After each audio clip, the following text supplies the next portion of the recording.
Good afternoon, everyone, and welcome. Thank you for making the time to join us for Mood and Food today. I'm Lauren Kelly. I'm the insurance specialist here at CSC, and I'll be your host today.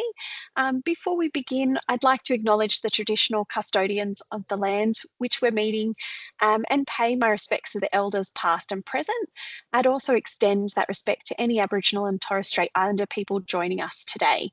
We are very fortunate to be joined by the wonderful Marika Day. She is an accredited practicing dietitian, nutritionist, and AIA Vitality Ambassador who will be leading today's session.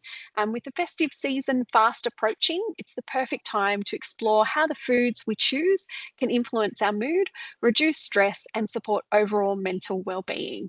A quick bonus for any eligible CSC members: if you've activated your AIA Vitality membership, you'll earn 100 AIA Vitality points just for participating in today's webinar. So if you haven't activated yet, it's not too late.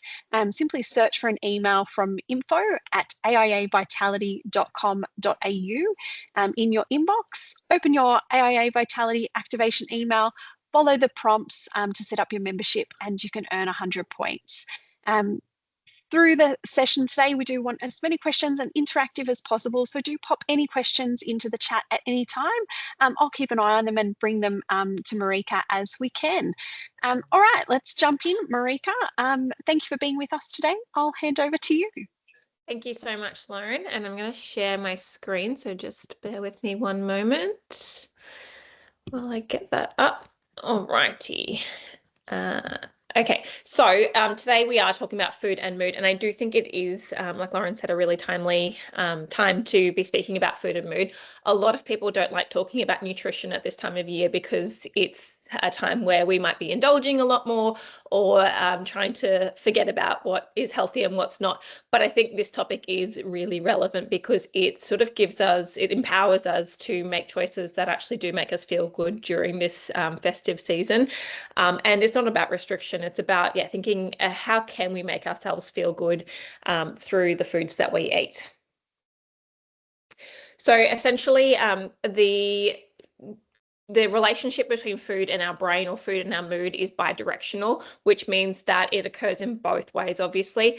So our emotions and our energy levels can really dictate our mood and cognition, our energy levels and our emotions can affect the foods that we choose. And I think a really good example of this is if you're tired and stressed, thinking about the food choices that you make when you're in those moods are very different to when you're feeling energized. You've got the energy to go and, go grocery shopping and go make something. Or even if you've had a bad day, a lot of the time we turn to food for comfort. So our mood does affect our food choices, but obviously our mood and mental well-being and cognition and energy levels also affect our mood.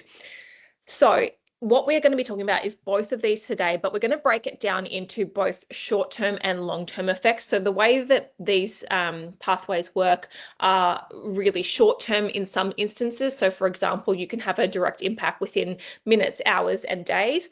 And then other effects that we're talking about nutrition impacting our mood and mental well-being is more over a long period of time. So we're talking years and even decades.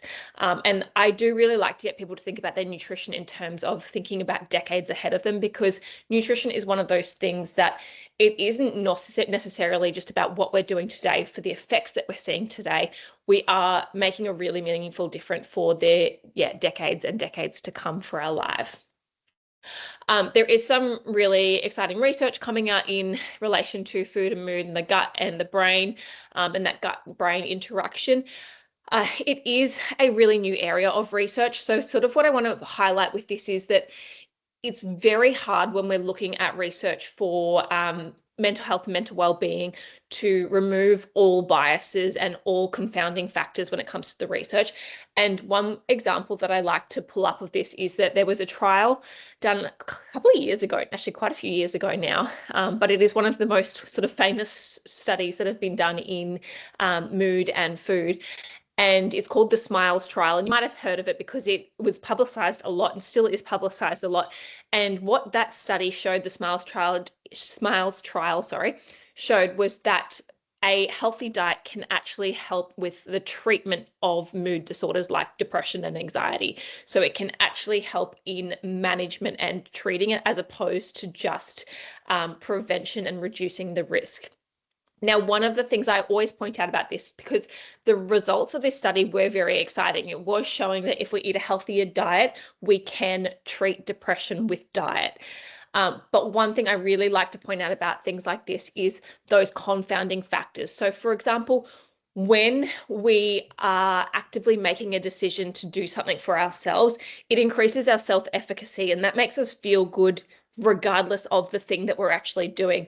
So by these people being in this trial where they're told to eat a healthy diet, having that self-efficacy to essentially be instructed to do something good for themselves actually improves their mental well-being at the same time. So I think it's really important to sort of think we can't, when it comes to research, remove all of those factors. As much as we'd love to, it's just impossible because we know making positive behavior change actually reduces improves our mood and improves our symptoms of depression and anxiety. So yeah, I really want to point that out because it is one of those trials that we do see about. We see a lot of people, particularly on social media, talking about this study, saying how nutrition can treat and cure depression.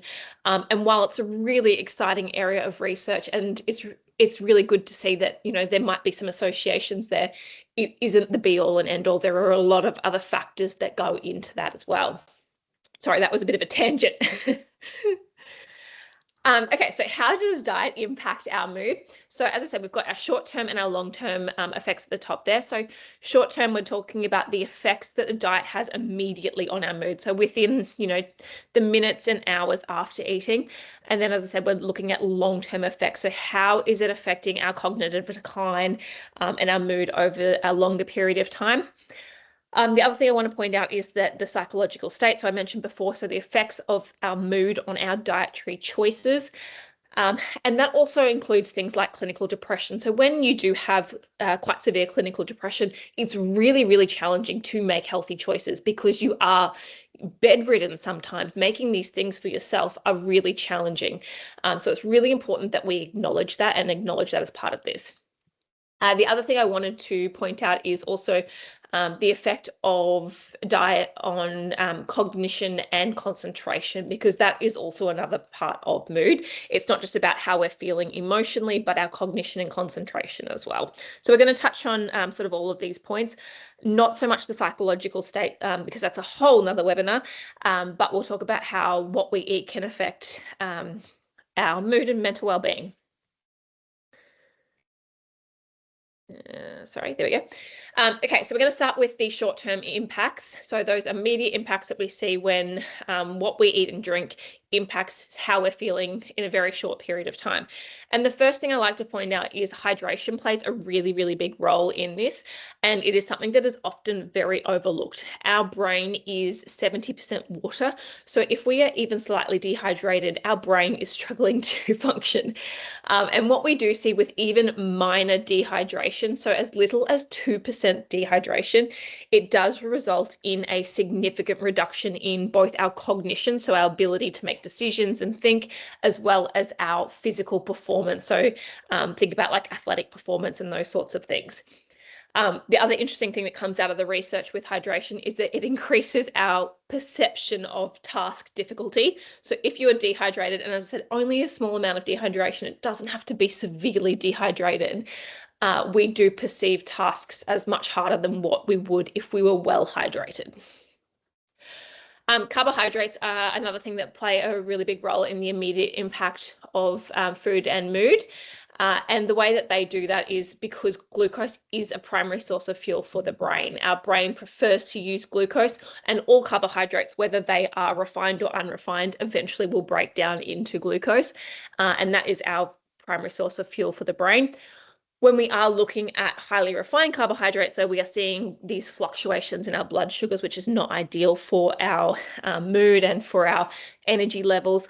And obviously then the opposite with the whole grains. We are seeing a more sustained energy release, a more stable mood after consuming those, particularly again on a longer term basis as well. Calories, I think, is something that is always really important to touch on. If we are not eating adequate calories, so if we're not eating what we need to meet our energy requirements, we are going to have significant impacts on our mood and our mental well-being.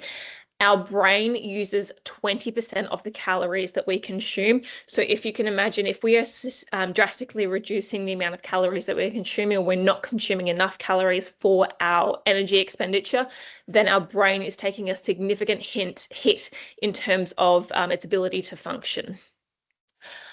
It's also important to think about your spread of calories over the day when we're talking about that immediate impact of food and mood and mental well-being and energy. If we're consuming all of our food and calories sort of in one end of the day, whether it be the morning or the evening, we do tend to find that the other end of the day, there is an effect on your mood and your well-being, because you're seeing that sort of fluctuation in terms of the distribution of your intake. And finally, I'm not going to touch too much on this, but I again like to point it out, is the effect that eating in accordance with your values or goals has on your mood and well-being in the short term. And what I mean by this is, if you are somebody who values health and well-being, and you have a day where you're just eating, stuff that you don't want to be eating. Let's say, for example, it's just been a bad day and you're just grazing on chips and chocolate and lollies and everything like that, and that's just not who you are and who you want to be, then that was going to also impact your mood on the short term as well. So I think it's really important to touch on that, because we can actually impact our mood and well-being, mental well-being, in a short term by eating in alignment with our goals and values. Okay, so when it comes to carbohydrates, this is not groundbreaking. You would have seen stuff like this a million times before. What we are thinking about is choosing more of those high fiber or whole grain carbohydrates, and things like legumes, lentils, beans. So we're talking about grainy breads, brown rice, rolled oats, quinoa, those ancient grains, starchy veggies, and fruits and other vegetables as well. And again, not groundbreaking, but we want to limit or avoid sugar sweetened beverages, sweets and candies, ultra refined carbohydrates, and ultra processed foods. Okay, so hydration. How do we know that we are hydrated? The best way to tell is by looking at the color of your urine. Not always the funnest thing to do, but it's honestly the best way to tell if you are adequately hydrated, because the amount of water required for each person is so individual, that a blanket rule of like 2 liters a day is like a good point to aim for, but may be too much or too little for some people, depending on the climate that they live in, or the physical activity that they're engaging in. So many different factors in terms of your hydration. So as you can see on this graph, what we want to be aiming for is sort of in that 1 to 3, 1 to 3 level of color. So really pale yellow. It doesn't have to be completely clear. A lot of people are aiming for that completely clear, and that often means that you've drunk so much that you probably go to the toilet very frequently, which is fine, but is just really annoying. So yeah, pale sort of straw colored urine is what we're going for. If you are in that darker yellow, really concentrated, that is a really big sign that you're quite severely dehydrated, and it probably is having a big impact on your overall well-being, as well as your mood and cognition. Obviously, this is improved fairly quickly with rehydration, and we want to prioritize water when it comes to our primary source of hydration, avoiding those sugar sweetened beverages. I wanted to throw in caffeine and alcohol here. I know I haven't mentioned it yet, but caffeine in low to moderate doses, so that's sort of 1 to 2 cups of coffee equivalent a day, does actually improve our concentration and performance and memory. However, unfortunately, the routine use of caffeine reduces that effectiveness. So if you are having 1 to 2 cups of coffee every single day, you're probably not going to see the same effect if you don't have any caffeine, and then once a week you have a cup of coffee when you really need that boost in concentration or performance, which for a lot of habitual coffee drinkers or caffeine drinkers is disappointing, but that's the reality of it.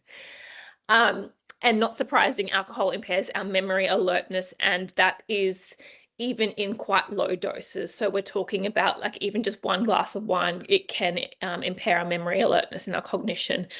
And obviously, when we are talking about alcohol, we do have the longer term effects in terms of the next day, but also then our effects on our health and well-being over a longer period of time as well. And you don't necessarily, I should mention with the alcohol, you don't necessarily need to drink enough to have a hangover for it to impact your cognition and mood the next day. It can just be small and low doses of alcohol that are having an effect. Okay, calories. So there was a study that was done, I can't remember off the top of my head, but it was in the 60s or 70s, I believe. Actually, maybe even earlier than that. Maybe in the 40s or 50s, so a long time ago. Essentially, what it was looking at is the effects of calorie restriction on our mental well-being. And it's called the Minnesota Starvation Experiment. And what they wanted to look at was, yeah, how does calorie restriction impact the brain's functioning, and what happens to us essentially when we do have calorie restriction. Now, I know a lot of people will look at that word semi-starvation and think, okay, yeah, so they weren't eating very much. From memory, I think it was males. I think there was nearly all males, if not all males, and they were eating 1,800 calories per day. So we are not talking about starvation. We are talking about what a lot of people recommend for the everyday person to be consuming. So not super low. Again, they were men, so they would have had slightly higher energy requirements than some females, not all. But what they found was with that low calorie semi-starvation, as they called it, there was an increase in fatigue, increase in irritability, in depression and apathy. And one of the really interesting things that they found was that there was an increase in thoughts about food. So they were spending a lot of time thinking about food and a lot of mental energy thinking about food, essentially just because their bodies were telling them that they need to be eating more. So some signs that you might not be eating enough calories throughout the day include things like brain fog, dizziness, poor concentration, hunger, I'm going to throw in there obviously as well, and constantly thinking about food. Now, on the flip side of the coin, there is a long-term overconsumption of calories can lead to an increased risk of cognitive decline. So things like Alzheimer's and dementia, if we are constantly over consuming calories to the point where we are on a continual weight gain trajectory for decades, we do increase our risk of cognitive decline through things like dementia and Alzheimer's in those instances. So we really want to be trying to maintain a healthy weight, is kind of the point here. Okay, let's move on to the longer term impact of the food, nutrition, the food we eat, and our mental well-being. And we're going to start with the gut here because it is one of the hot topics at the moment and has been for a little while. And this is a little fact that I see all of the time on news articles and social media, literally everywhere. And that is that 90% of the serotonin being our happy hormone, is made in the gut. Therefore, our gut is responsible for our mood and our well-being. Now, what I really want to throw out here is this actually true? And the answer is yes, it is true. However, 90% of the serotonin that we produce is made in the gut, but that serotonin cannot enter our brain. It cannot cross the blood-brain barrier, which is the barrier that we have to stop things getting in the brain that we don't want to be getting into the brain. And serotonin, unfortunately, can't cross that blood-brain barrier. So we are only making a small amount of serotonin in our brain, but serotonin that is made in the brain is the serotonin that is responsible for our mood and mental well-being and the happiness hormone. The serotonin in our gut has a lot of other functions, but its function is not necessarily related to our mood and mental well-being. So the point of this slide is just to throw it out there that if you see this statistic coming up, just remember it's true, but if they're then going on to talk about how the gut is so important in our mental well-being, just keep in mind that the fact that they're using to base this on is actually not relevant to our mental well-being. That's not to say that our gut health doesn't have an impact on our mental well-being. It's just not as big as some people like it to be. So what can we do to improve our mental well-being and our mental health in the longer term?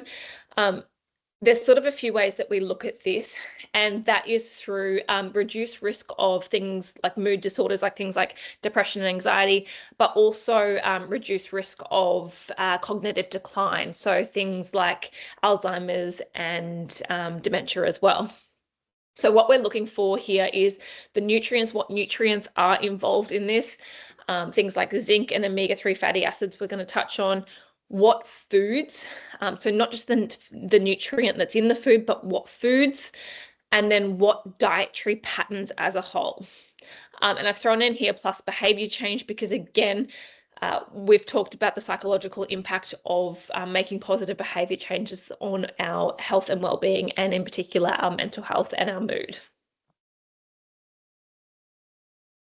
Okay, so what role does the gut actually play in our mental health and mental well-being? What we do know from the research is that the gut microbiota, which is all of the bacteria, yeast, everything that we've got living in our gut, when we have a higher diversity, which means we have lots of different species, we do see people with higher diversity have less symptoms of depression and anxiety. Very hard to tease apart the chicken and egg sort of situation here, what came first and what's causing what. But that's just something that we find in the research, that people who have less depression and anxiety symptoms have a higher diversity in terms of their gut microbiota. What we do know is that complex carbohydrates and a high fiber diet is what we can do to get that higher diversity of bacteria and yeasts and fungi in our gut.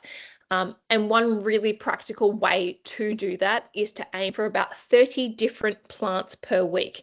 Now, I know that sounds a lot, but if we think about even something as basic as a stir fry, where we might have carrot, cucumber, capsicum, mushrooms, cashew nuts, and brown rice, we've got 6 different types of plants just in that meal.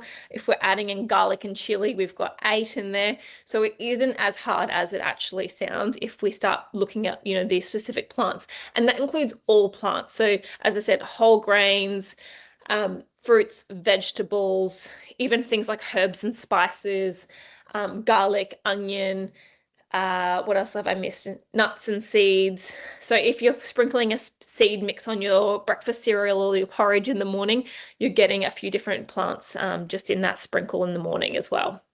And the reason why we want to aim for that diversity in terms of the different types of plants we're having each week is because the bacteria in our gut all like different foods and different types of fibers and different antioxidants and different nutrients. So if we are only eating our plants, let's say we're having 3 different plants every week and that's it, white rice, broccoli, and carrots, and we're not having any other plants, the bacteria, fungi, yeast, etc. in our gut that love those things and love the nutrients that are found within those things will be thriving, but the ones that need other things like the legumes and the lentils are not going to be thriving. They'll be being reduced. So that's why it's really important that we aim for a diverse amount or diverse range of plants in our diet.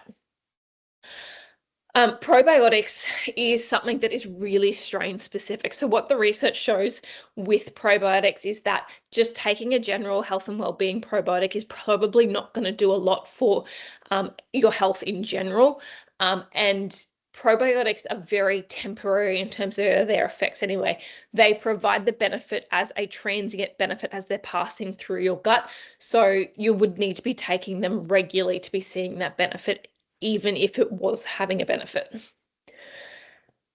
What we do know also from the research is that the gut's role in mental health and mental well-being is likely more preventative than that treatment related in terms of mood disorders. So like I mentioned before, the SMILES trial, what we do know is that instead of looking at the treatment, if we're looking at reducing our risk of developing depression, anxiety, and other mood disorders, our gut can play a role in helping reduce that risk through things like the gut-brain axis. Okay, Mediterranean diet and mental health. So Mediterranean diet is one of the most studied dietary patterns. I don't like to call it a diet because a lot of people have this connotation with diet that it means restriction. But the Mediterranean diet is essentially the Mediterranean way of eating. So the dietary pattern is probably a better way to do it. And it has been studied in so many different realms in terms of cardiovascular health, gut health, mental health, and it comes out on top time and time again. And it's been studied for decades now. It's probably been studied for 3 to 4 decades, maybe more. And it's associated with a reduction in depressive symptoms. So we do see that reduction in the symptoms in a sort of shorter term space, but also and more significantly, in terms of the studies that have been done, we see a decreased risk of developing things like depression and other mood disorders. As I mentioned, it's also associated with good cardiovascular health, gut health, brain health, literally everything. I've never seen a bad study about the Mediterranean diet. And as I mentioned earlier, positive dietary changes also improve our mood and mental well-being. So it's important to note this when we are choosing to eat a healthier diet. By just doing that, we are doing something good for our mental health and well-being as well. Okay, so this is a food pyramid that sort of shows what the Mediterranean diet is about. And I'm sure a lot of you would have heard of it before. So I won't spend too much time sort of delving through this. But essentially what you can see is that fruits, vegetables, and whole grains are on that bottom layer, which means that they're the things that we want to be consuming most of. The thing that is notably different to the old food pyramid that we used to have in Australia here is the addition of extra virgin olive oil on that bottom layer. So extra virgin olive oil really is a cornerstone of the Mediterranean diet. And you'll see the bottom two layers, I'm excluding hydration and water here, but the bottom two layers are all plant-based foods. There's no animal-based products until we get further up the top. And we've got red and processed meats separated from our fish, seafood, eggs, and white meat. So it's something that is not consumed very heavily in a Mediterranean diet. It is something that is still consumed from time to time, but not heavily. And I've got down the bottom here just a few other things that the Mediterranean diet sort of does include as well, which do have a really important impact on our mental well-being. And one of those things is tradition, eating together, community, and culture around food as well. So I think that it's really important to mention those things because they also do have an impact on our mental well-being as well as our physical health as well. Okay, so what is it in the Mediterranean diet that is having an impact on our mental well-being? So on the left here, I've got those core sort of food groups or foods that we see in the Mediterranean diet that we just pulled out from that pyramid. We've then broken it down to what nutrients are coming out of those foods and how they're having an impact on our mental well-being. So fruits and vegetables, legumes, and whole grains contain lots of fiber prebiotics. So they're the essentially fiber types that feed the bacteria in our gut, as well as polyphenols. I've spelt that wrong there. Polyphenols, which are the antioxidants found in things like legumes, lentils, fruits, and vegetables. And the way that they work in terms of the mechanism of action in our mental health and mental well-being is through that gut-brain axis, through reduced inflammation, so total body inflammation, and a reduction in oxidative stress. So as I said, lots of antioxidants in those foods. We've then got nuts, seeds, extra virgin olive oil, that's what EVOO is if you're wondering, and dairy products. And what we get here from this is lots of vitamins and minerals, as well as some of those probiotics that are naturally found in fermented dairy. And that's something that the Mediterranean diet is quite well known for, is that the dairy products that they do consume are often fermented, so yogurts and cheeses. And we see an impact on brain development and function with those things. So making sure we're getting our vitamins and minerals to help with brain development and function, as well as changes to DNA and epigenetics. So I'm also going to put the polyphenols into that category as well. They are having a direct impact on our DNA and our aging as well. And that includes our mental aging and our brain aging. And again, that plays a really important role in our cognitive decline.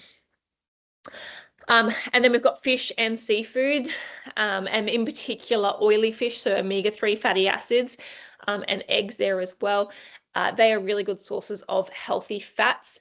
And they do play into a lot of these mechanisms of actions here. There's not one that specifically that I would categorize them into, but they do play a really big role and are one of the key things that is studied when it comes to the impacts of the Mediterranean diet on total body health, whether it be reduced inflammation, cardiovascular health, gut health, brain health.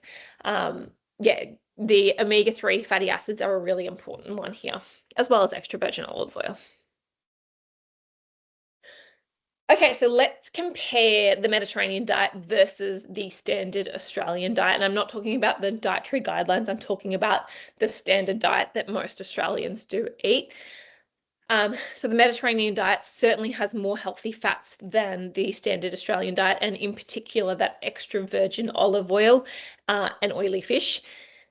Lots of plant-based meals. So it is not a very meat-heavy diet, unlike the standard Australian diet. Much more seafood and oily fish than what most Australians eat. Very vegetable and legume heavy. And as I mentioned before, a lot of the dairy is fermented dairy. So it's got that natural source of probiotics in it as well. And they're consumed on a regular basis. So like I said, when it comes to probiotics, we are talking about what is the benefit that they're having whilst those live cultures are in our body, because they are going to pass through when we make a bowel movement. The Mediterranean diet also has lots of herbs and spices and a real priority on whole grains. As I said, compared to the Australian diet, we do have a lot more meat-based meals. So meat does tend to be a primary feature of particularly like our dinner meal. Lots more processed foods and red meat in particular, in Australia having a big beef industry. And again, the standard Australian diet does have a lot more refined sugars and refined grains and processed foods as well. The Mediterranean diet is very minimally processed and whole food based. Okay, so what are some easy good mood swaps? So this is sort of taking all of that heavy sciencey stuff and turning it into some really practical things. Obviously, this is very limited in terms of what I'm showing you, but just examples of how you can take that and turn it into a daily action for yourself. So things like swapping potato chips for air-popped popcorn, swapping processed breakfast cereals for things like rolled oats, swapping your white and refined breads for really nice seedy whole grain sourdough breads, minimally processed ones, swapping our processed meats for oily fish, and that can include tuna. Obviously, it's processed to a degree, but the processing that goes into it is not one that is having an effect on our health and well-being. So you're still getting the benefits of the oily fish from canned salmon and tuna. Swapping our ultra-processed foods for whole foods. So I've got an example here of swapping like cheddar and parmesan crackers for actual cheese and a piece of fruit. And then swapping our candy for pieces of fresh fruit, things like berries and whatnot, to get those antioxidants and also reduce the refined sugars in there. So as I said, they're just some examples of a million different things that you could do to turn this sort of relatively science heavy so far presentation into food swaps that you could make on a daily basis that would have a meaningful impact. Okay, so we're going to go through some take-home tips and then we've got some time for questions. So basically what we're talking about when it comes to how can we improve our mental well-being with our food choices, we want to be mostly focusing on eating more whole foods. So that includes things like fruits and vegetables, whole grains and legumes, nuts and seeds, and unprocessed meats and dairy products as well. They are still considered whole foods. It doesn't mean that you have to do this all of the time. Obviously, Mindful Christmas is coming up, and we are going to be indulging in some more processed foods, and that's fine. It's about what you're doing most of the time as opposed to some of the time. Trying your best to swap meat-heavy meals for more plant-based meals or fish or seafood-based meals. And that doesn't mean you need to exclude meat. You don't need to become vegetarian to see the benefits, as you saw in the Mediterranean diet. They do have meat and even red meat on a weekly basis. It's just not the primary focus of the meal. So instead of it being a big steak with, a couple of little veggies on the side, it's mostly plants with a little bit of meat or seafood. We're focusing on eating the rainbow. So what that means is getting that diversity into your diet when it comes to plant-based foods. So the different colors, the different types of fruits and vegetables and whole grains and legumes and lentils and nuts and seeds are all going to feed those different types of bacteria, yeasts and fungi in our gut that have beneficial effects across our entire body. They are also going to have lots of different vitamins, minerals, and nutrients in them. And you're going to get a better range of nutrients from having a diverse diet in terms of eating the rainbow. So a really simple way to think about it is how can you get different colors into your fruits and vegetables? Making sure that you are eating enough. So going back to what we touched on about calorie restriction, we don't want to be eating in too significant of a deficit where we're having that impact on our short-term mental well-being, but we don't also want to be eating so excessively that we are on a continual weight gain trajectory, because that does increase our risk of not only things like type 2 diabetes, cardiovascular disease, but also our risk of developing things like Alzheimer's and dementia. And finally, drink plenty of water and, of course, some tea and coffee if that's what you're into. We do see those benefits of caffeine if they are consumed infrequently. But as a regular coffee drinker myself, I will still continue to have it regularly as well. There is some cardiovascular benefits too that I will say, but just not the cognitive benefits when you're having it regularly. So that's sort of the sums up the formal part of the presentation today, but we've got plenty of time for questions.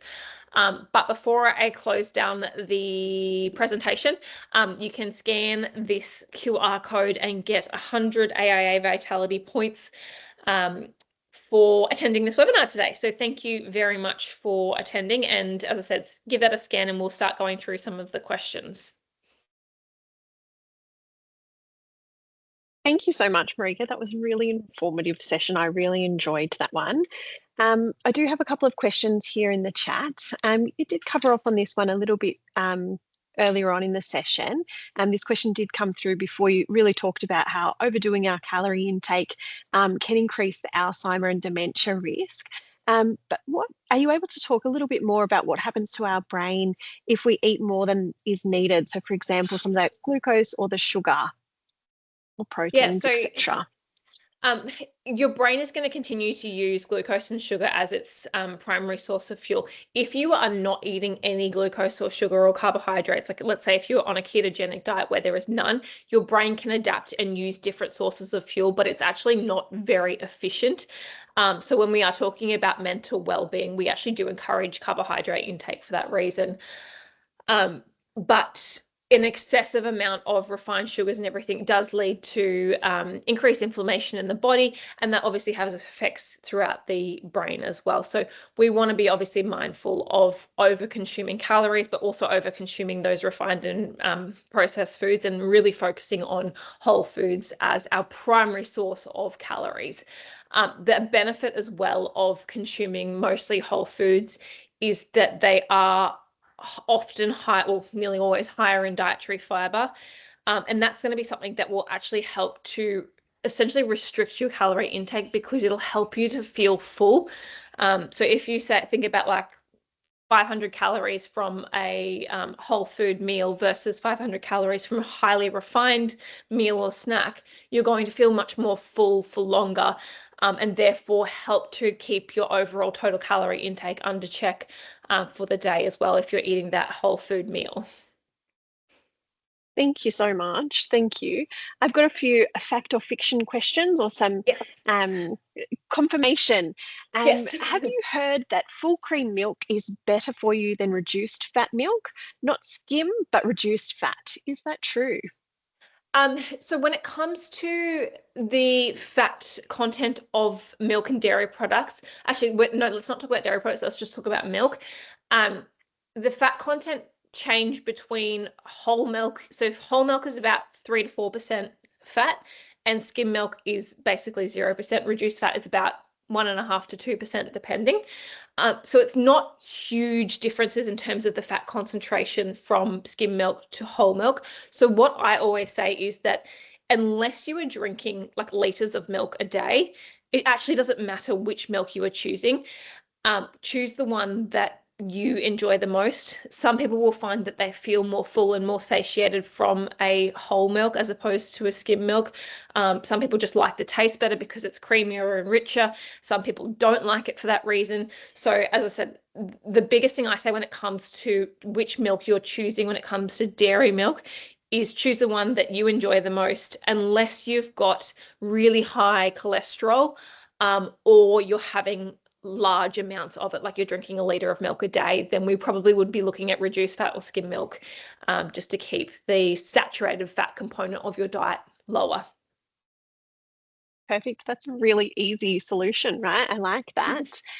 Can you confirm if you can use olive oil at a high heat point? Yes. Really good question. And I actually was meant to mention that during the presentation. You absolutely can. And that is one of the benefits of extra virgin olive oil over things like light olive oil or regular olive oil. Extra virgin olive oil is the sort of first press that comes out when they are processing the olives to get the olive oil. And it means it's the most minimally processed and most unrefined olive oil that we get. What that means is that it is packed with antioxidants, and those antioxidants help to stop the oil oxidizing when it comes to heating it. So they're really protective when it comes to high heat. They're also, those antioxidants are the things that have a really big benefit on our cardiovascular and our cognitive health as well, which is why I always say choose extra virgin olive oil. But absolutely, you can cook at high heat with it. The difference, I can't remember the exact number off the top of my head, but a lot of people say coconut oil is the best for high heat. But the difference in terms of the actual smoke point of those two is like less than 10 degrees, and both of them are over 200 degrees Celsius. So most of the time, most of the cooking that we're doing is under 200 degrees Celsius. So extra virgin olive oil is the preference when it comes to cooking, and that even includes if you are like grilling or frying foods over high heat. I always suggest use extra virgin olive oil essentially as much as you can with your cooking, except where you don't want the olive oil flavor. So like, for example, some baking and those sorts of things where you don't want that strong olive flavor, you might want to go for a more neutral oil or something that's a bit differently flavored. Yeah, absolutely. Love it. Thank you. Staying on our oil conversation and our fact busting, although margarine is a hydrogenated, hydro I cannot say that Hydrogenated, yeah. word. Yeah. Yes. Vegetable oil. Is it still healthier than butter? So in Australia, fortunately, most, I'm going to say all, but there might be some very rare exceptions. They're actually not hydrogenated oils that they put in there because they are banned mostly. So we do have very few hydrogenated oils in Australia, fortunately. In America, it's a very different story. Um, Obviously, margarine is a much more processed food than butter.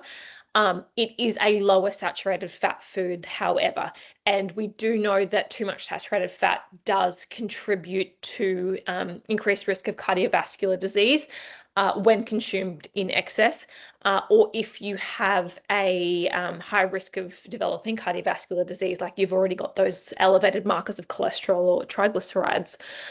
So my recommendation again is similar to the dairy when it comes to your choice around whether to use butter or margarine. It will depend on your cardiovascular disease risk. It will depend on how much of it you're consuming. And if you are consuming a lot of it, I would actually try and encourage you to swap to more extra virgin olive oil where possible, instead of using butter and margarine. So again, for cooking and those sorts of things, let's try and use an extra virgin olive oil more than you using a butter or a ghee or a margarine. And then even things like avocado, using that, on sandwiches and bread instead of margarine or butter. But if you're having butter in small amounts, it's not something to be concerned about. It's more of that excess consumption. Perfect. I love the avocado on my toast. Yes. Are the cholesterol lowering margarines effective? Yes, very effective if you're consuming the correct dose. So, cholesterol lowering products, there's margarines is probably the most common one, but I think you can get cholesterol lowering cheese now, milk. There are so many different products that are like cholesterol lowering. And if they have that claim on it saying cholesterol lowering, they must have these plant sterols in it. So it's very important to know that they have to have it in it if they're saying it's cholesterol lowering. And these plant sterols in a 2 grams per day dose can actually lower our cholesterol intake by helping bind to cholesterol in our blood and help us excrete it. As I said, the key point here is you need to be consuming the correct dosage for it to work. So you'll need to look at the products that you're consuming and make sure that you are having it. So I think with the margarine, it's about a tablespoon of it a day. So if you are not using it heavily, you're probably not going to get the benefit of it. You can actually just get supplements of the plant sterols now, which I think is just an easier way to do it, because then you don't have to be worrying about, are you drinking enough of the cholesterol lowering milk, or you're eating enough of the cholesterol lowering margarine, or whatever it is that you're having. You know that in that supplement that you're getting that adequate dose. But the plant sterols are very effective in lowering our cholesterol, particularly our Perfect. LDL. Yep. Thank you so much. Thank you. There is one more question. Oh, there's a couple more actually. Sorry. Sorry? Should postmenopausal women eat less grains, for example, bread, rice, pasta? If so, how can I still get enough fiber? It's hard to get a lot of fiber just from vegetables. Um, no, you still want to be consuming whole grains. So whole grains have a really specific benefit when it comes to our health and well-being, and in particular, our risk of chronic disease, which is something that increases as we age.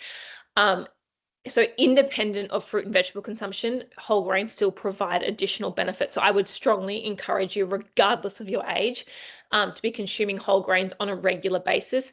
The amount you consume will really depend on your energy levels. So depending on, or your activity levels is probably a better word. If you are exercising on a regular basis, you are going to need more carbohydrates and more whole grains. But even if you are not, then I'd encourage you to be active, because it does have such profound benefits in menopause in particular, and aging. But also, if you are not, you still want to be including whole grains every single day, and ideally at multiple points throughout the day. Doesn't mean you need to have huge portions of it, but including them, you are going to get the health benefits from it. And like you mentioned, the dietary fiber as well. Fabulous. Thank you so much. So, talking about exercising a little bit more, in situations where you're eating more in order to build muscle, so for Mhm. example, bulking in gym culture terms, Mhm. is it okay to do long term, or does it also come with the same health declines? So in terms of overconsumption of calories, I'm assuming they're meaning. Yes, It's yeah. totally fine to do long. I mean, obviously there is a point at which you will. Most people who are going through gym bulking are not going to be continually gaining weight for their entire life. That's not, like, it's not happening for decades at a time. There's going to become a limiting factor where you will stop gaining weight, because unless you're becoming Arnold Schwarzenegger, it's very hard to naturally continue to gain muscle mass and weight in that way. Um, so there is a limiting factor, I guess, there. But in terms of the short term, what I really think about when it comes to like bulking in gym terms is the quality of your diet is probably a really important factor. A lot of people just try and get those calories in. And yes, when you do have high energy needs, having more refined foods can actually be really beneficial, because let's say, for example, you're trying to eat 3,000, 4,000 calories a day. If we're thinking about like the Tour de France athletes, they're trying to get like nearly 10,000 calories in a day. To do that from whole foods, they just wouldn't be able to, because the dietary fiber would make them so full that they wouldn't be able to. So having things like lollies and sugar and fruit juices and those sorts of things are actually what helps them to meet their requirements during that time. But it doesn't mean that they're replacing the baseline level of whole foods in their diet. They're still having enough whole foods to meet their nutrient requirements, and then to meet the calorie requirements beyond that, they're having more refined foods. But in terms of the long-term effects of bulking and eating in a calorie surplus, I'd say no one's doing it for decades at a time. Otherwise, you are continually gaining weight and it won't be muscle mass, it'll be fat mass at some point, because you can't just continually gain muscle mass to no end. You will start to gain some fat mass there. And I guess that's the point where you sort of reassess and start to reduce the calorie intake a bit. Perfect. A great response. Thank you so much. We've made Pleasure. it through all of our questions. So well done. Thank you very much. I did want to thank everyone for joining us today. I've popped a survey link into the chat. So do please take a minute to provide us with the feedback. This does help us to make sure that we're providing our members with meaningful content. I hope you found Marika's insights helpful, especially as we head into the festive season and all the extra food, fun and stress that can come with it. A big thank you to Marika Day for sharing her expertise with us. And thank you all for taking the time to be here with us. Just a quick reminder for any eligible CSC members, if your AIA Vitality membership is activated, you'll earn the 100 Vitality points just by scanning the link that Sasha dropped into the chat for us. If you haven't activated yet, it's not too late. Just search your inbox for an email from info@aiavitality.com.au and follow the prompts. So thank you again for spending this time with us. Take care, enjoy the rest of your day, and we hope to see you at our next webinar. Thank you very much.